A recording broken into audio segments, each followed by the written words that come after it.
विद्यार्थी मित्रांनो, सर्वांचं स्वागत आहे YBD अकॅडमी या मराठी एज्युकेशनल युट्यूब चॅनलवरती. मित्रांनो, आरोग्य सेवक आणि ग्रामसेवक या परीक्षांसाठी तुमच्याकडे फक्त 12 ते 15 दिवस शिल्लक आहेत. त्यासाठी आपण खूपच महत्त्वाची या ठिकाणी तांत्रिक प्रश्नांची सिरीज सुरू केलेली आहे.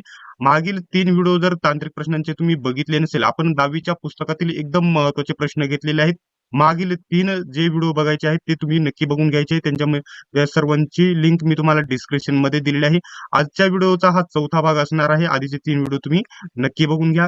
जर तुम्हाला आपण तयार केलेल्या 10वीच्या पुस्तकावरती आधारित एकदम महत्त्वाच्या तयार केलेल्या नोट्स तुम्हाला खरेदी करायच्या असतील तर 91 39 64 31 99 या नंबरवरती व्हॉट्सअप करून तुम्ही नोट्स खरेदी करू शकता. वेळापत्रक आल्याच्या नंतर आता सध्या किंमत आहे 160 रुपये, फक्त 2 दिवस किंमत असणार आहे. वेळापत्रक आल्याच्या नंतर 210 रुपये किंमत करण्यात येणार आहे. आणि तांत्रिक प्रश्नांसोबतच मराठी व्याकरण, इंग्रजी व्याकरण सर्व विषयांच्या नोट्स तुम्हाला भेटणार आहेत. त्यासाठी 91 39 64 31 99 या नंबरवरती व्हॉट्सअप करून किंवा 160 रुपयाचं पेमेंट करून त्याच नंबरवरती स्क्रीनशॉट पाठवायचा आहे. तुम्हाला 10-15 मिनिटांमध्ये नोट्स उपलब्ध होऊन जातील. चला तर जास्त वेळ वाया न घालवता व्हिडिओला सुरुवात करूया. तर मित्रांनो, तत्पूर्वी आपला जो आरोग्य सेवकचा स्पेशल टेलिग्राम ग्रुप आहे तो देखील जॉईन करायचा आहे. ठीक आहे.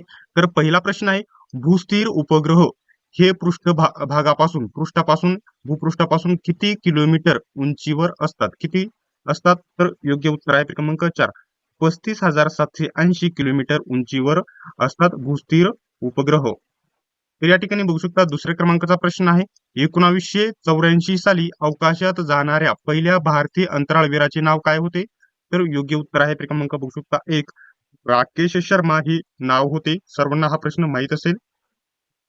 प्रश्न क्रमांक 3 आहे, ज्या कार्बनी संयुगातील 2 कार्बन अणूंमध्ये दुहेरी किंवा तिहेरी बंध असतो त्याला डॅश डॅश म्हणतात. खूपच महत्वाचा प्रश्न आहे. प्रश्न नीट समजून घ्यायचा आहे. ज्या कार्बनी संयुगातील 2 कार्बन अणूंमध्ये दुहेरी किंवा तिहेरी बंध असतो त्यांना डॅश डॅश म्हणतात. तर योग्य उत्तर आहे क्रमांक 3. बघू शकता असंपृक्त संयुग असे म्हटले जाते, लक्षात घ्यायचे आहे. प्रश्न क्रमांक या ठिकाणी बघू शकता चौथ्या क्रमांकाचा प्रश्न कोणता आहे? काय आहे प्रश्न? साध्या सूक्ष्मदर्शकाच्या सहाय्याने वस्तूची डॅश डॅश पट मोठी प्रतिमा मिळवता येते. किती पट? योग्य उत्तर आहे क्रमांक 2, म्हणजे 20 पट मोठी प्रतिमा मिळवता येते. ठीक आहे. पुढचा प्रश्न आहे, परावर्तक दुर्बीण तयार करणारे पहिले शास्त्रज्ञ कोण? या प्रश्नाला तुम्ही IMP करून घ्यायचा आहे. परावर्तक दुर्बीण तयार करणारे पहिले शास्त्रज्ञ कोण होते? तर याचं योग्य उत्तर आहे क्रमांक 3. क्रमांक 3 बघू शकता, sir Isaac Newton. Sir Isaac Newton हे परावर्तक दुर्बीण तयार करणारे पहिले शास्त्रज्ञ होते. 6व्या क्रमांकाचा प्रश्न आहे, केपलरच्या ग्रहांच्या गतीविषयक 3ऱ्या नियमानुसार सूर्याची परिक्रमा करणाऱ्या ग्रहाच्या आवर्तकालाचा वर्ग हा ग्रहाच्या सूर्यापासूनच्या सरासरी अंतराला डॅश डॅश समानुपाती असतो. कसा असतो? तर योग्य उत्तर आहे क्रमांक बघू शकता 6वा क्रमांक 2, घनाला या ठिकाणी घन येईल, घनाला समानुपाती असतो. पुढचा प्रश्न 7व्या क्रमांकाचा प्रश्न आहे, याला देखील तुम्ही IMP करून घ्यायचा आहे. वजनाचे SI काय आहे? वजनाचे SI काय आहे? तर योग्य उत्तर होईल क्रमांक 2, न्यूटन. न्यूटन हे वजनाचे SI आहे. ठीक आहे. 8व्या क्रमांकाचा प्रश्न आहे, आधुनिक आवर्त सारणीत एकूण किती खंडामध्ये विभाजन केलेले आहे? आधुनिक आवर्त सारणी एकूण किती खंडामध्ये विभागलेली आहे? तर याचं योग्य उत्तर आहे क्रमांक 1, एकूण 4 खंडामध्ये विभागलेले आहे आधुनिक आवर्त सारणी. पुढचा प्रश्न बघू शकता, भारतीय अंतराळ संशोधन संस्थेची म्हणजेच इस्रोची स्थापना कोणत्या वर्षी करण्यात आली? या प्रश्नाला देखील तुम्ही IMP करून घ्यायचा आहे. कोणत्या वर्षी करण्यात आलेली आहे? तर योग्य उत्तर आहे क्रमांक 2, 1969 मध्ये इस्रोची स्थापना करण्यात आलेली आहे. आणि हा जो 10व्या क्रमांकाचा प्रश्न आहे त्याला तुम्ही व्हेरी IMP करायचा आहे. Very IMP.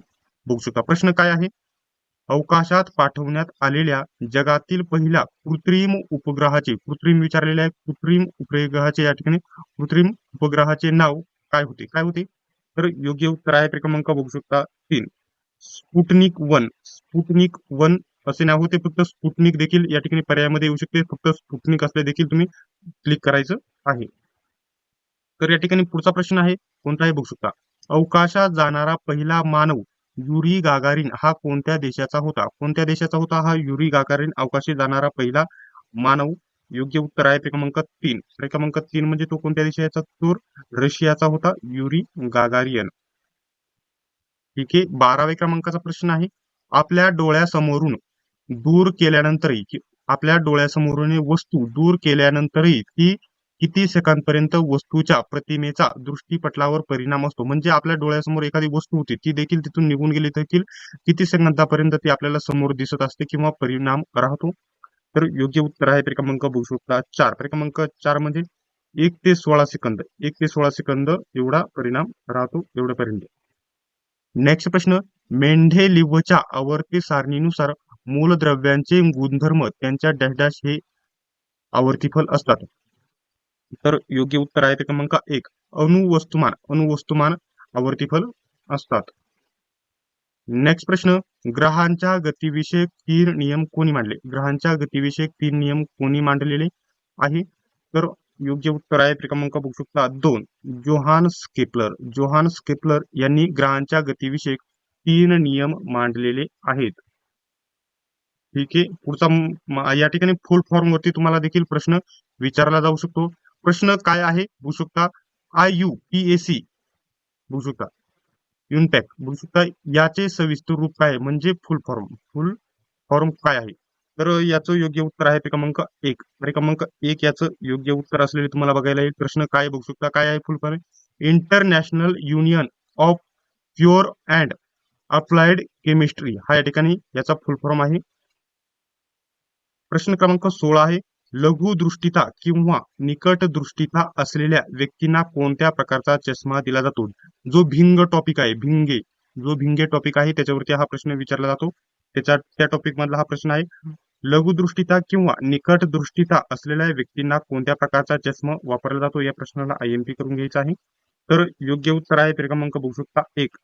ऋण शक्तीचा अंतर्गोल भिंगाचा, ऋण शक्तीचा प्लस अंतर्गोल भिंगाचा चष्मा वापरला जातो किंवा दिला जातो. पुढचा प्रश्न बघू शकता. जी या वैश्विक गुरुत्वीय स्थिरांकाची मूल्य सर्वप्रथम कोणत्या शास्त्रज्ञाने प्रयोग करून मोजली? कोणत्या शास्त्रज्ञाने मोजलेले आहे?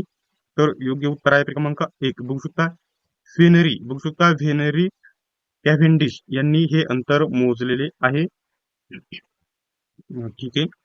पुढचा प्रश्न खूपच IMP प्रश्न आहे. निरोगी मानवी डोळ्याची बघू शकता सुस्पष्ट दृष्टीचे लघुत्तम अंतर डॅश डॅश असते. किती असते? तर योग्य उत्तर आहे क्रमांक बघू शकता 3. क्रमांक 3 म्हणजे काय? तर 25 सेंटीमीटर हे एवढे असते. पुढचा प्रश्न आहे. भिंगाच्या शक्तीचे एकक डॅश डॅश आहे. या प्रश्नाला व्हेरी IMP करायचं आहे. भिंगाच्या शक्तीचे एकक काय आहे? तर योग्य उत्तर आहे क्रमांक बघू शकता 3. डायोप्टर हे या ठिकाणी भिंगाच्या शक्तीचे एकक आहे. आणि जेवढी पण एकके आहेत तुम्ही चांगल्या प्रकारे बघून घ्यायची आहेत. पुढचा प्रश्न बघू शकता. आधुनिक आवर्त सारणीतील उभ्या ओळींना डॅश डॅश असे म्हणतात आणि त्यांची संख्या डॅश डॅश एवढी आहे. तर योग्य उत्तर आहे क्रमांक 3. क्रमांक 3 काय आहे? तर बघू शकता गण. आधुनिक आवर्त सारणीतील उभ्या ओळींना काय म्हटले जाते? तर गण असे म्हटले जाते. आणि त्यांची संख्या किती आहे? तर 18. त्यांची संख्या 18 आहे. या प्रश्नाला 100% तुम्ही IMP करून घ्यायचा. हा प्रश्न 100% एका तरी शिफ्टला रिपीट झालेला तुम्हाला बघायला भेटेल. तुमचा प्रश्न बघू शकता. मानवी डोळ्याच्या कोणत्या भागातून प्रकाश आत प्रवेश करतो?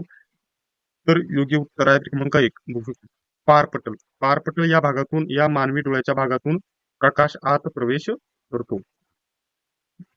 पुढचा प्रश्न तुम्ही बघू शकता.